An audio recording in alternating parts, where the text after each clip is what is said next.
Hello and welcome back to my channel. Today I'm doing another tutorial for the Age of Empires 2 Definitive Edition scenario editor. In this case I'm talking about the tribute effect. And since I didn't really do too many scenarios last time, I made a little scenario around that effect, showing different use cases for it. So first of all here, this doesn't really do too much.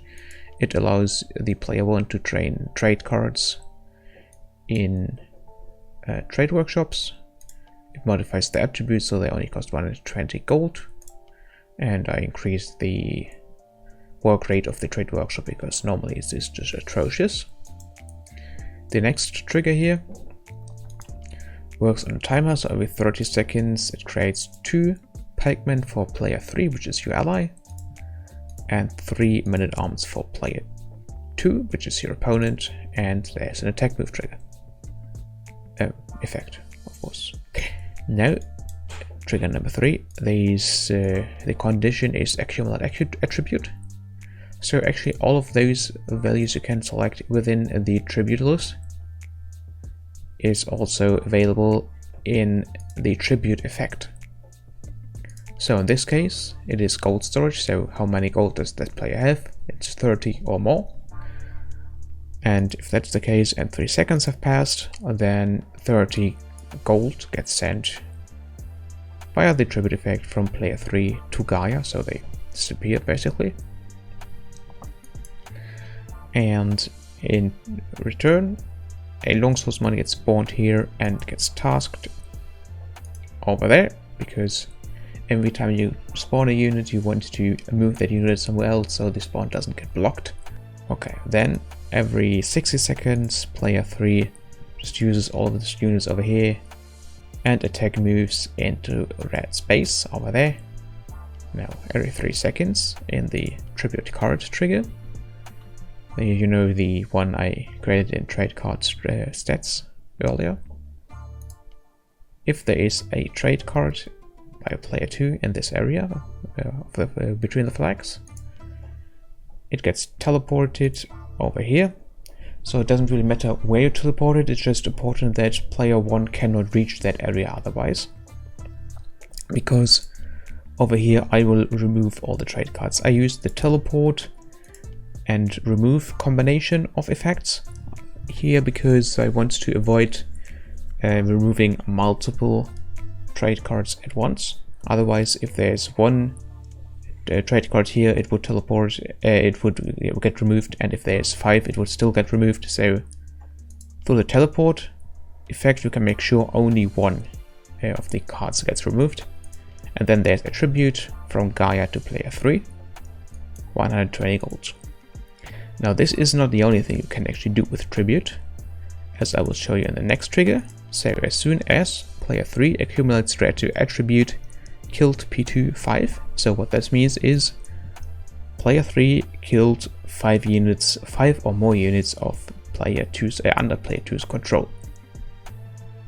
So there's a good amount of useful, some not so useful. For example, of those unused resources.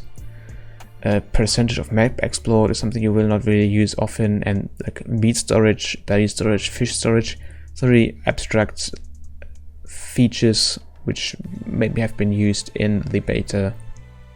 There's faith, and there's a lot of things, but the most useful in my experience are of course the 4 resources: wood, gold, stone and food storage.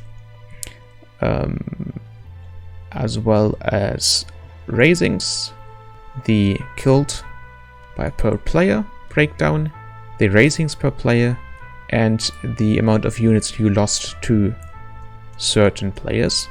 So here in this case, raisings by P1, if I would select that, then that would count the amount of buildings player 1 destroyed which player 3 controlled. But because player 3 tributes the amount of kills he has to Gaia, that means that the kill count will get reset as soon as 5 kills are done. Basically gets reset to 0, and in return an elephant spawns here and gets tasked. And of course there's a victory condition. If player 2 is defeated, it declares victory for player 1 and player 3. So those are basically the triggers, and I will just showcase this.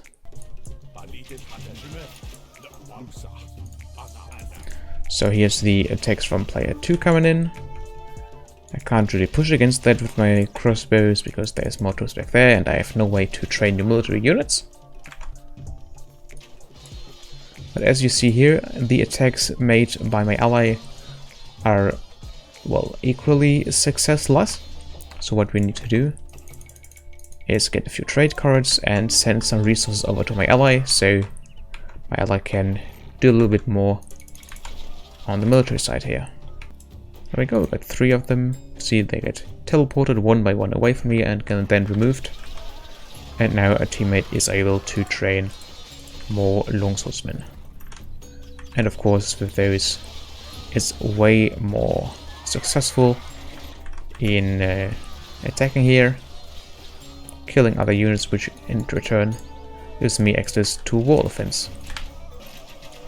Okay, now I should have enough troops to clear their little base here. There's a bunch of archers, some knights, but that's really no problem for the wall defense, of course. Yeah, my teammate needs a few more troops. Of course, since at this point we have just nothing else to spend our resources on, you can just spam those trade cards. But in a real scenario, you would have other things to do with the resources, and yeah, I would need to balance how many resources I send to my ally. What's going on? Okay, there we go. Yeah. But for the sake of demonstration, this amount of complexity was sufficient. So if there are any other questions you would like to ask here about how this effect works, what you can do with it, I will be answering those, of course, in the comments. I will also include a download link to this scenario so you can explore it yourself, because it's a little bit more complicated than the usual demonstrations of triggers I show you here, so might be worth a look. Yeah, but for now this has been all. I would like to thank you all very much for being here around here and watching the video. I wish you a great day. Until next time, this has been Alkalim. Goodbye.